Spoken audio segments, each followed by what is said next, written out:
los versículos claves son el versículo 6. Está ahí en Josué 4, versículo 6. Dice, para que esto sea señal entre vosotros, y cuando vuestros hijos preguntaran a sus padres mañana diciendo, ¿qué significan estas piedras? Esa pregunta, ¿qué significan estas piedras? Y volvemos a ver el versículo 21 que dice, habló a los hijos de Israel diciendo, cuando mañana preguntaren vuestros hijos a sus padres y dijeren, ¿qué significan estas piedras?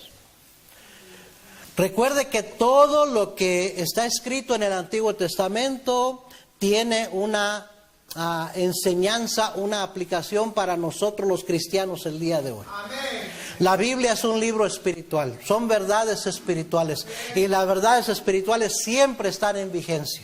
Siempre podemos agarrar algo de ellas que nos pueden ayudar. Amén, hermanos. Amén. Entonces, el versículo 7 dice, y le responderéis que las aguas del Jordán fueron divididas delante del arca del pacto de Jehová. Cuando ella pasó el Jordán, las aguas del Jordán se dividieron. Y mire lo que dice ahí, estas piedras servirán de monumento conmemorativo a los hijos de Israel para siempre. El tema del mensaje esta mañana es levantando monumentos conmemorativos. ¿Para qué era ese monumento? ¿Para conmemorar qué? Pues primeramente, número uno, para conmemorar, míreme, óigame, que Dios cumple con sus promesas.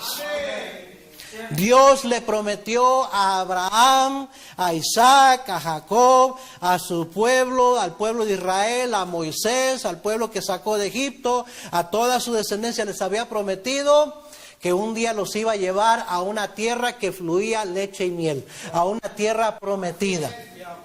Para tener, ¿verdad?, posesión y para tener esa vida abundante que Él quería darles. Y aquí vemos que Dios está cumpliendo con su promesa.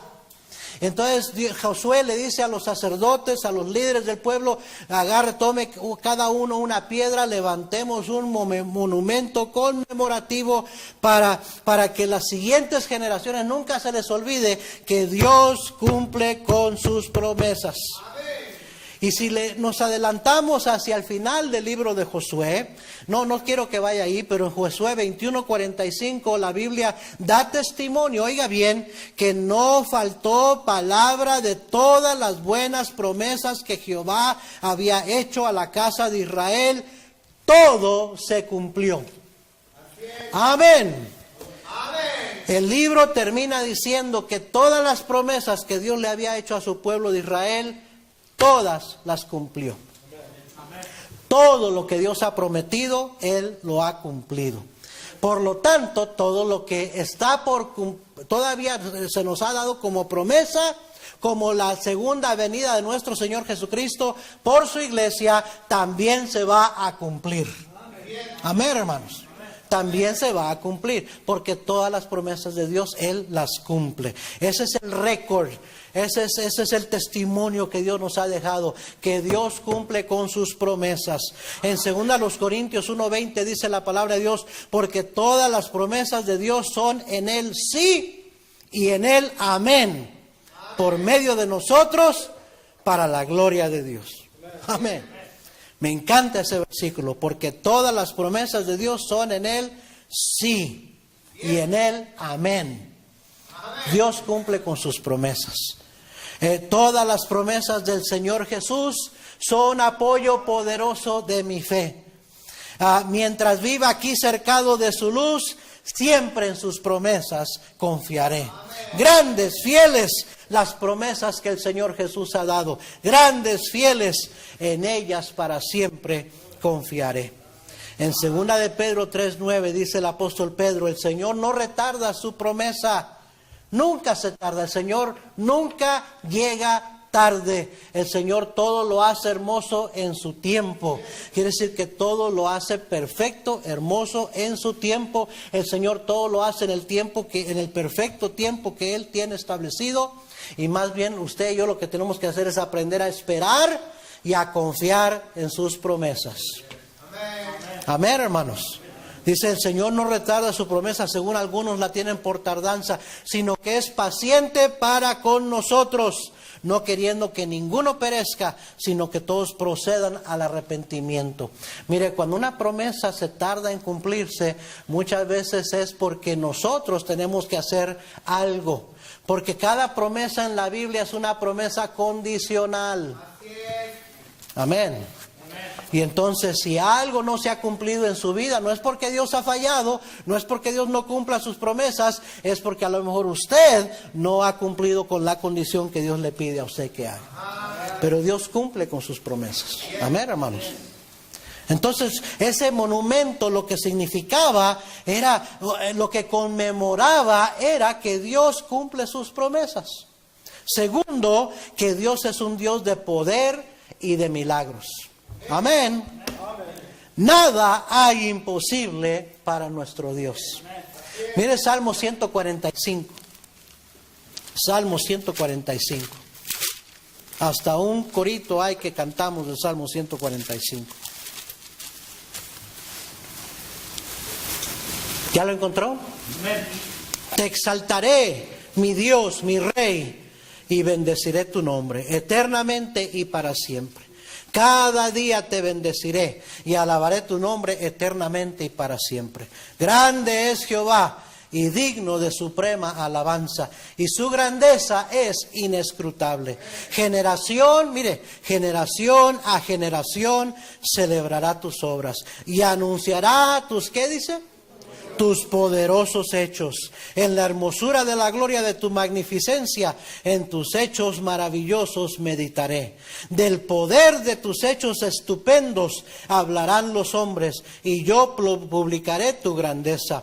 Proclamarán la memoria de tu inmensa bondad y cantarán tu justicia. Ciertamente clemente, y misericordioso es Jehová, lento para la ira y grande en misericordia. Bueno es Jehová para con todos, y sus misericordias sobre todas sus obras. Te alaben, oh Jehová, todas tus obras, y tus santos te bendigan. La gloria de tu reino digan y hablen de tu poder, para hacer saber a los hijos de los hombres sus poderosos hechos y la gloria de la magnificencia de su reino. Tu reino es reino de todos los siglos, y tu señorío en todas las generaciones. Sostiene Jehová a todos los que caen, y levanta a todos los oprimidos. Los ojos de todos esperan en ti, y tú les das su comida a su tiempo. Abres tu mano y colmas de bendición a todo ser viviente. Justo es Jehová en todos sus caminos, y misericordioso en todas sus obras. Cercano está Jehová a todos los que le invocan, a todos los que le invocan de veras. Cumplirá el deseo de los que le temen, oirá asimismo el clamor de ellos y los salvará. Jehová guardará a todos los que le aman, mas destruirá a todos los impíos. La alabanza de Jehová proclamará mi boca, y todos bendigan su santo nombre eternamente y para siempre. El cristiano debe de dar testimonio del poder de Dios en nuestras vidas, hermanos. Amén. ¿Sabe usted que la salvación es un milagro de Dios? ¿Sabe que la salvación es un testimonio del poder de Dios? Hermanos, Él literalmente nos hace nacer nuevas criaturas, nos da una nueva vida, nos salva del infierno y nos adoptó, nos hace nacer de nuevo y ser hijos de Dios, y nos da la promesa de la vida eterna en el cielo. Hermano, eso es un milagro. Una vida cambiada es un milagro. Amén. La salvación es obra de Dios, no lo puede hacer el hombre. Nadie puede salvarse a sí mismo, solo Cristo salva. Y Dios es un Dios de poder y de milagros. Y tercero, ese monumento conmemorativo era para que conmemorar, oiga bien, que el pueblo de Dios, que esa generación cruzó el Jordán. Estuvieron dispuestos a dejar el desierto, a dejar el lugar de dar vueltas y vueltas y vueltas sin propósito. Estuvieron dispuestos a dejar la mediocridad, a dejar una vida sin propósito y tomar el desafío de entrar a una tierra que fluía leche y miel. a obedecer a la voluntad de Dios, estuvieron dispuestos a confiar en las promesas de Dios, estuvieron dispuestos a obedecer a lo que Dios les mandaba que hicieran y a tener valor. Qué tremendo testimonio cuando un cristiano le deja a sus hijos y a sus nietos testimonio de haber hecho la voluntad de Dios, de haber servido a Dios, de haber seguido en pos del Señor, de haber vivido una vida cristiana con propósito. ¿Y eso cómo aplica a nosotros el día de hoy? ¿Por qué hay que levantar monumentos conmemorativos nosotros? Primeramente, número uno, para testimonio de la siguiente generación. El testimonio de nuestros hijos y los hijos de nuestros hijos. Regreso a Josué capítulo 4, por favor. Josué 4 y versículo 6. Dice, para que esto sea señal entre vosotros y cuando vuestros hijos... Cuando tus hijos te preguntaren mañana diciendo, ¿qué significan estas piedras? Mira el versículo 21. Y habló a los hijos de Israel diciendo, cuando mañana preguntaren vuestros hijos a sus padres y dijeren, ¿qué significan estas piedras? Dice, asegúrate de que les dejas una herencia espiritual a tus hijos. Un testimonio para ellos seguir, un monumento conmemorativo a tus hijos. Mire Salmo 78, versículo 1. Salmos 78, versículo 1 dice, escucha pueblo mío mi ley, inclinad vuestro oído a las palabras de mi boca. Versículo 2, abriré mi boca en proverbios, hablaré cosas escondidas desde tiempos antiguos, las cuales hemos oído y entendido que nuestros padres nos las contaron. Y mire lo que dice el versículo 4, no las encubriremos a sus hijos, contando a la generación venidera las alabanzas de Jehová y su potencia y las maravillas que hizo. Él estableció testimonio en Jacob y puso ley en Israel, la cual mandó a nuestros padres que la notificasen ¿a quiénes? A sus hijos. Mire, para que lo sepa la generación venidera. Y los hijos que nacerán, los que les nacerán a ellos, dice, y los que se levantarán lo cuenten a sus hijos, a fin de que, pongan en Dios su confianza y no se olviden de las obras de Dios, que guarden sus mandamientos.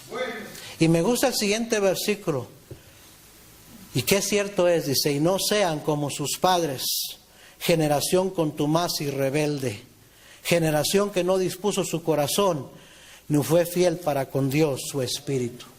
Mira, hermano, el cristiano debería querer que nuestros hijos sean mejores cristianos que nosotros. Que nuestros hijos vayan más adelante en su vida espiritual que los padres. Que sean más obedientes a Dios que sus padres. Que puedan vivir por fe más que sus padres. Ese debería ser nuestra meta, hermanos. Por eso lo que usted hace sí es importante. Aunque usted batalle, aunque usted tenga luchas personales, a veces hasta malos hábitos y vicios que es difícil vencer. No se canse, no tire la toalla. Siga viniendo a la iglesia, siga haciendo la lucha, siga tratando de darle un buen testimonio a sus hijos. Porque no es en vano, hermanos. Sea genuino, sea fiel, haga lo mejor que puede. Sus hijos pueden ser mejores cristianos que usted. Amén. La siguiente generación puede amar más a Dios, servir más a Dios. Dios quiere la siguiente generación porque tiene un propósito para ellos. Si no tenemos cuidado, por eso es tan importante esa serie que estoy enseñando por las tardes, porque si no tenemos cuidado podemos perder a la siguiente generación. Amén, hermanos. Dios quiere que levantemos testimonio para la siguiente generación, para que crean en Dios, para que crean en Cristo, para que vivan para Él, para que le obedezcan, para que guarden sus mandamientos, para que no se olviden de Dios. ¿Por qué hay que levantar monumentos conmemorativos? Nosotros como cristianos. Número 2, para testimonio de toda la congregación. Dice el versículo 7, Josué 4, versículo 7. Josué 4 y versículo 7. Les responderéis, que las aguas del Jordán fueron divididas delante del arca del pacto de Jehová. Cuando ella pasó el Jordán, las aguas del Jordán se dividieron. Y estas piedras servirán de monumento conmemorativo a los hijos de Israel para siempre. A los hijos de Israel, al pueblo de Israel, al pueblo de Dios. ¿Sabe que levantaron 12 piedras conforme a las 12 tribus de Israel? ¿Por qué 12? ¿Por qué hubo 12 tribus? ¿Qué significa el número 12? ¿Sabe que el número 12 es usado, se encuentra 187 veces en la Biblia? El número 12. Esto quiere decir que es un número muy importante. Míreme aquí. Es un número muy importante. Porque se repite muchas veces. Es un número, pudiéramos decir, usado mucho por Dios. 12 apóstoles. Amén. Y ¿por qué? ¿Qué significa? El número 12 es el número de perfección eterna, de perfección de gobierno. 22 veces se encuentra el número 12 en el libro de Apocalipsis, el último libro de la Biblia, porque es el número de perfección. Mire conmigo Efesios 4:11. ¿Sabía usted que Dios nos puso en la iglesia, nos salvó y nos puso en una iglesia con el fin de perfeccionarnos? Efesios 4, versículo 11 dice: y Él mismo constituyó a unos apóstoles, a otros profetas, a otros evangelistas, a otros pastores y maestros. Versículo 12, ¿a fin de qué?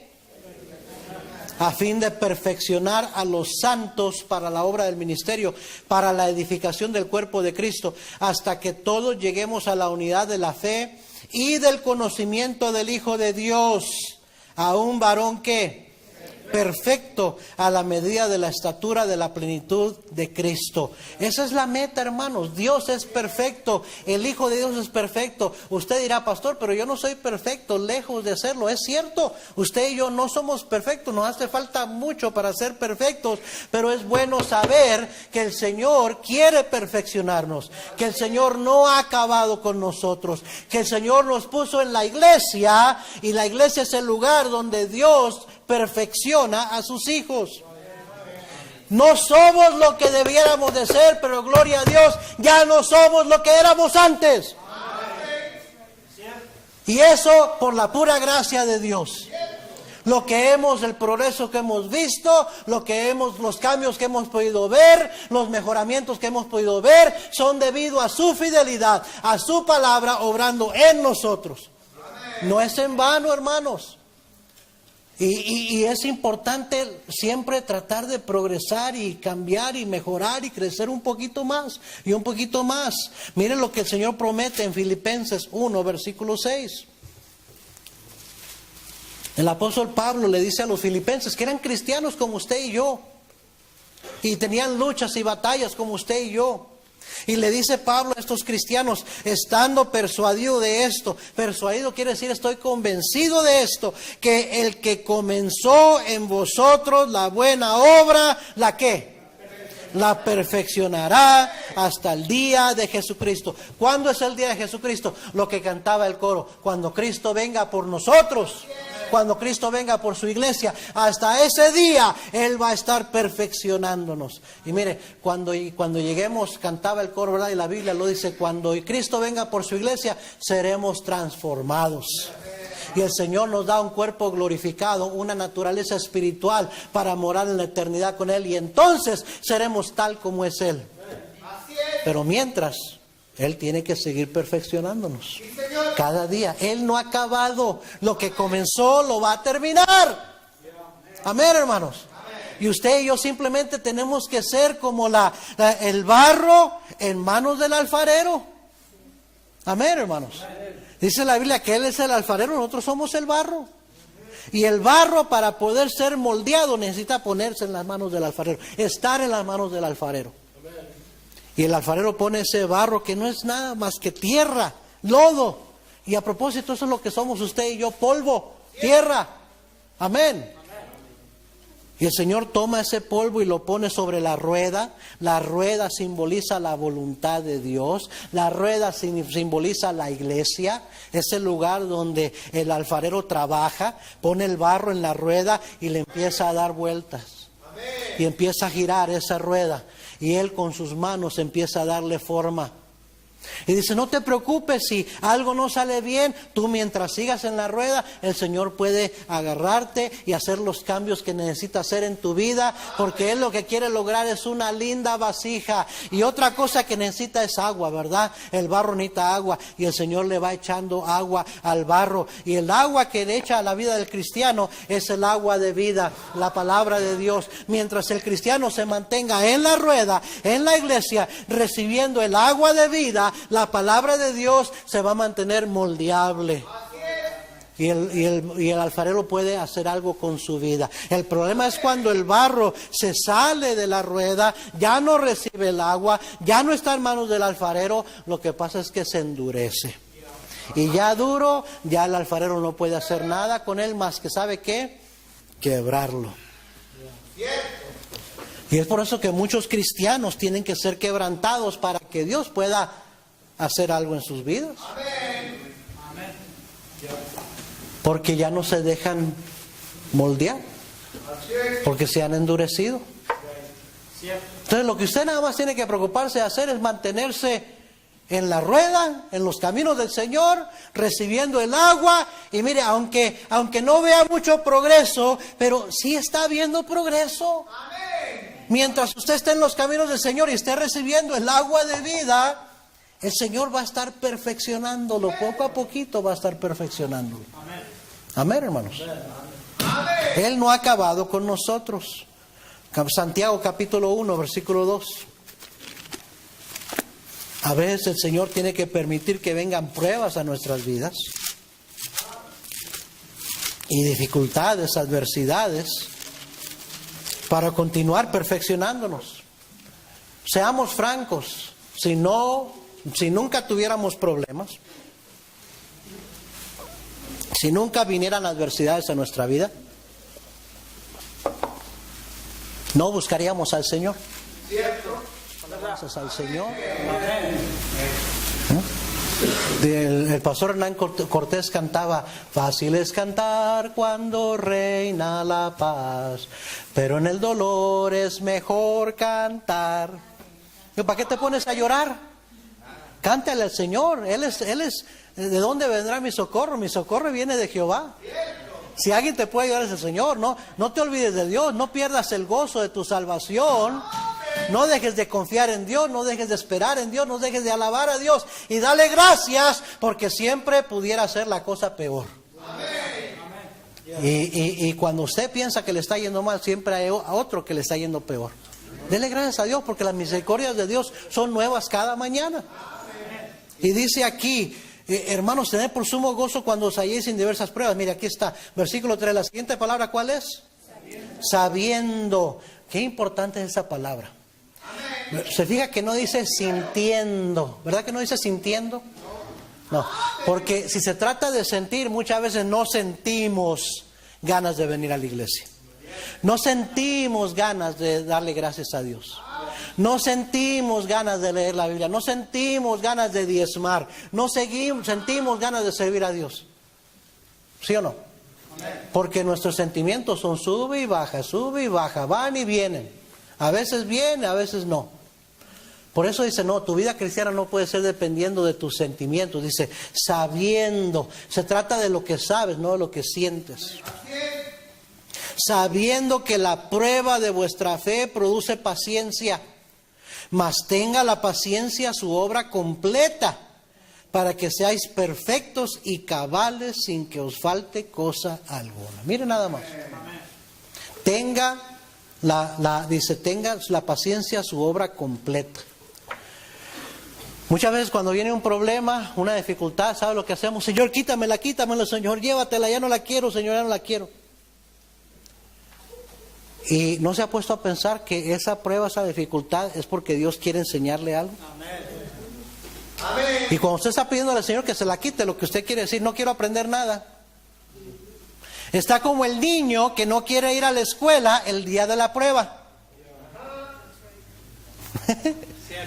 ¿Le ha tocado que cuando los hijos les toca test, la prueba, no quieren ir, se sienten mal, les da calentura, quieren faltar a la escuela? ¿Ah? Y le dice, no, arréglate ahora, le tienes que ir a la... Ay, pero es que es día de prueba. O a lo mejor no se lo dice, no, pero luego uno se da cuenta que tocaba prueba ese día, por eso no querían ir. Pero yo le pregunto a usted, papá y mamá, ¿son las pruebas que le hacen a sus hijos en la escuela buenas o malas? Los muchachos dicen son malas. Pero son buenas. ¿Sabe por qué? Porque si no toman la prueba y no pasan la prueba, ahí se quedan estancados. No aprendieron nada. No van a progresar. ¿Sí o no? La única manera de que vas a seguir al siguiente nivel, que vas a aprender más cosas, es pasando esta prueba. ¿Y sabe qué? La vida está llena de pruebas, de problemas. Pero los problemas hay que saber aprovecharlos. Como cristianos, Dios los quiere usar para perfeccionarnos. Para enseñarnos cosas valiosas, para que seamos mejores hijos de Dios, mejores padres, mejores cristianos. Entonces dice, ten paciencia, tenga la paciencia de su obra completa para que seáis perfectos y cabales sin que os falte cosa alguna. Entonces, ¿qué debo de pedirle a Dios, pastor? Pídale, Señor, dame sabiduría para entender qué es lo que me quieres enseñar. Ahí enseguida dice, si alguno tiene falta de sabiduría, pídale a Dios. Dame sabiduría para saber qué debo de hacer en esta situación. Enséñame lo que debo de aprender. Está bien pedirle al Señor, Señor, dame fuerzas. Señor, dame de tu gracia para soportar. ¿Sabe que la mayoría de pruebas que vienen a nuestras vidas son por nuestros propios errores que hemos cometido nosotros? ¿Sí? Yo digo que el 99.9% de las pruebas que vienen a nuestra vida son por los mismos errores que nosotros hemos cometido. Y 0.1% es porque Dios está probando nuestra fe, nomás porque sí. Bueno, sí, ¿cuántos Job hay en la Biblia? ¿Cuántos Jobs hay en la Biblia? 1. ¿Cuántos personajes hay en la Biblia? ¿Sí o no? 1. Sabemos de uno que Dios afligió y Dios le quitó todo nomás para probarlo. Porque era un hombre justo, temeroso de Dios, apartado del mal. No se le encontraba ni una tacha. Y todos los demás, las pruebas de David, ¿por qué le vendrían? Las pruebas de Jacob, las pruebas de Isaac, las pruebas de Abraham, las pruebas de Moisés. ¿Por qué les vendrían? ¿Verdad que ahí leemos que hubo algo que ellos mismos hicieron? ¿Ah? Entonces, por eso digo con toda confianza que 99.9% de los problemas que tenemos son por errores mismos que nosotros hemos cometido. En otras palabras, no podemos ponernos a llorar que somos las víctimas. ¿Por qué me pasa esto, Señor? Si yo soy perfecto, yo no cometo errores, yo todo lo he hecho bien. ¿Podemos decirle eso a Dios? Entonces, ¿por qué agarramos mala actitud? ¿Por qué no se enojan? Algunos se enojan con Dios. Algunos nomás vienen las pruebas, las dificultades y se apartan de la iglesia.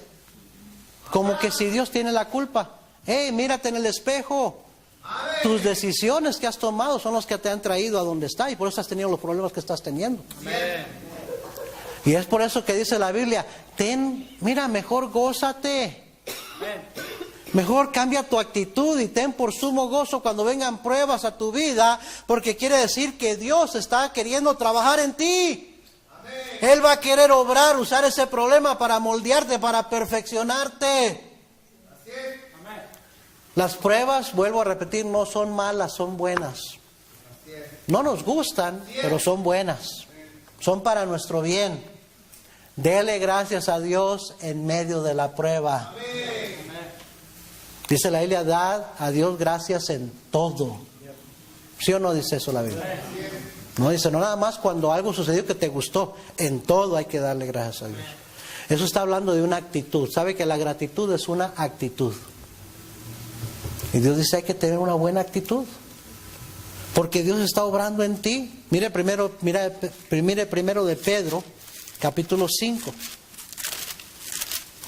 Ya estoy terminando. Primera de Pedro 5, 8. Sed sobrios y velad, porque vuestro adversario, ¿quién? El diablo. Hermano, así como hay un Dios, hay un diablo. Así como hay un Dios que nos ama y quiere lo mejor para nosotros, hay un diablo, dice aquí, que es como león rugiente y anda alrededor buscando a quien devorar. Cuide su vida, asegúrese que está en los caminos del Señor, porque el diablo es un aprovechado, es un oportunista, es un tramposo.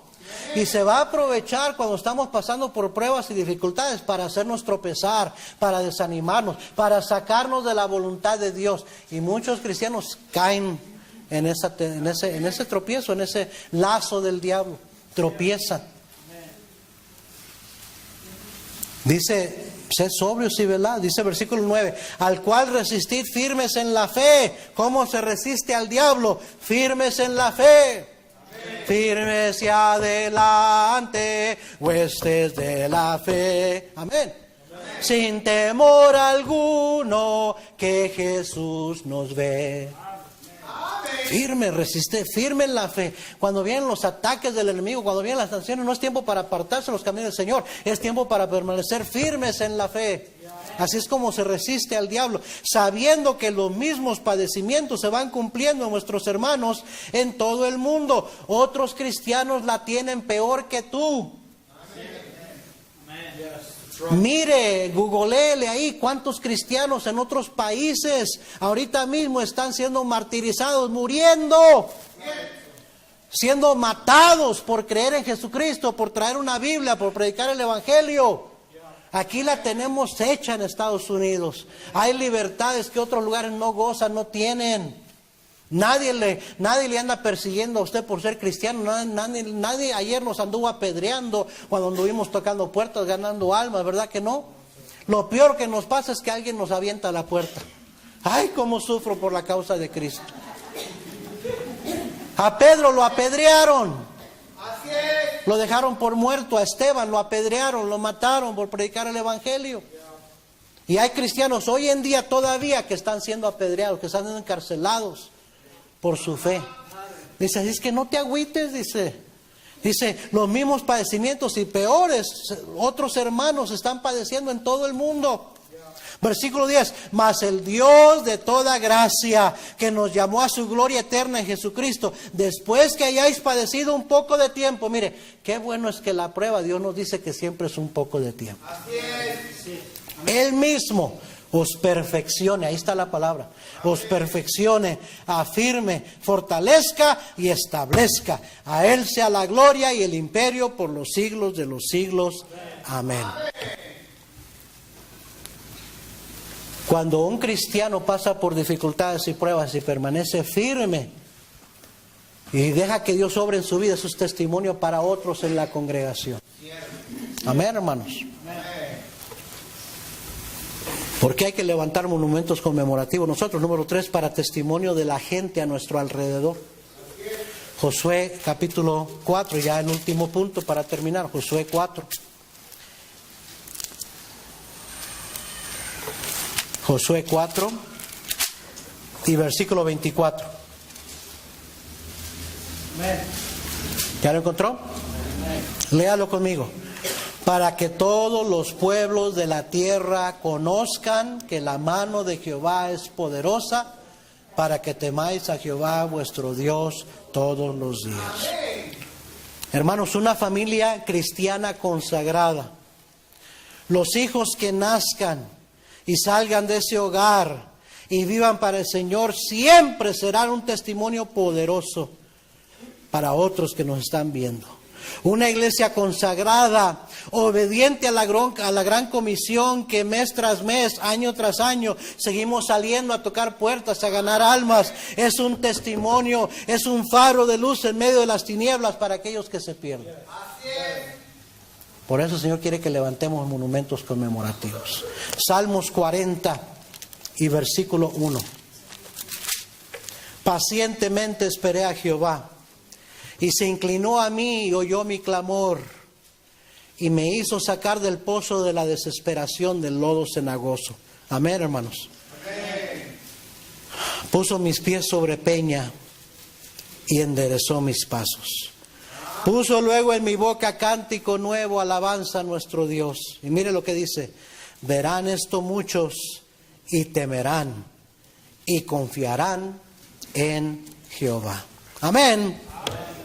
Verán esto muchos y temerán y confiarán en Jehová, por el testimonio de una vida cambiada, de una familia consagrada al Señor, de una iglesia obediente y marchando, llevando a la gran comisión adelante.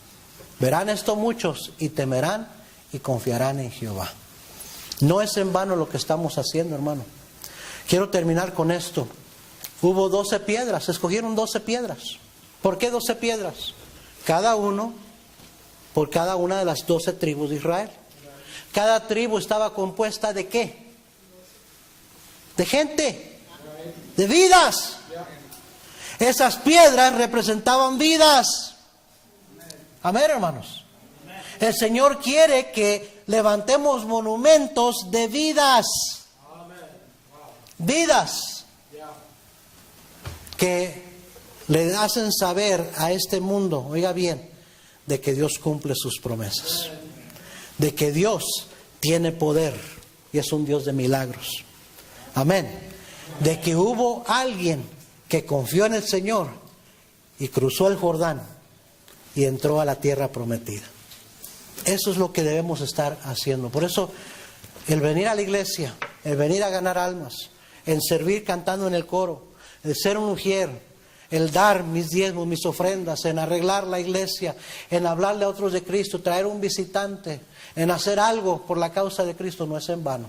Estamos levantando monumentos conmemorativos para que otros vean y confíen en el Señor.